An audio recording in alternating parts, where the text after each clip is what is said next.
ఇక్కడ జరిగిన ఈ సెమినార్లో మన కృష్ణయ్య సార్ చెప్పింది చాలా వరకు కొత్తగా ఉన్నదని అనిపిస్తుంది నాకు. మరి మీకు ఎలా అనిపించిందో నాకు అర్థం కావడం లేదు. ఈరోజు ఇంకా కొత్త సబ్జెక్ట్ చెప్పారని నేను అనుకుంటున్నాను.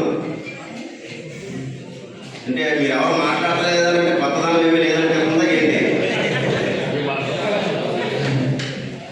ఈరోజు చాలా దూరం నుంచి చాలామంది వచ్చారు. రాజేంద్ర నగర్ నుంచి, రామనగర్ నుంచి, లింగంపల్లి నుంచి, గొప్ప కేరళ నుంచి వచ్చారు. మీ అందరికీ నేను ఒకసారి హృదయ నమస్కారం తెలియజేస్తున్నాను. ఇంకొకటి ఈ మీటింగ్లో చాలామంది రాకపోవడానికి రెండు ఎఫెక్ట్ పడ్డాయి మనకి. ఒకటి ఎలక్షన్ అనేది చాలామంది మధ్య నుంచి ఊర్లు వెళ్ళిపోయారు. రెండోది షాపూర్లో కంపెనీ మీటింగ్ కూడా నడుస్తుందనేసి తెలిసింది. అటు కొంతమంది వెళ్ళిపోయారు. అయినా కూడా మీరు ఇక్కడ వచ్చినందుకు నేను ధన్యవాదాలు ఎంత తెలియజేస్తున్నానంటే, కంపెనీ మీటింగ్ జరగకుండా ఇక్కడ సెమినార్ క్లాసు వినడానికి చాలా ఇంట్రెస్ట్గా వచ్చారనేసి నేను భావిస్తున్నాను.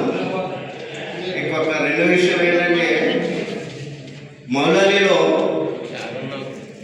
బాబురావు అనేసి ఒక ఆయన కాలం చేశారు.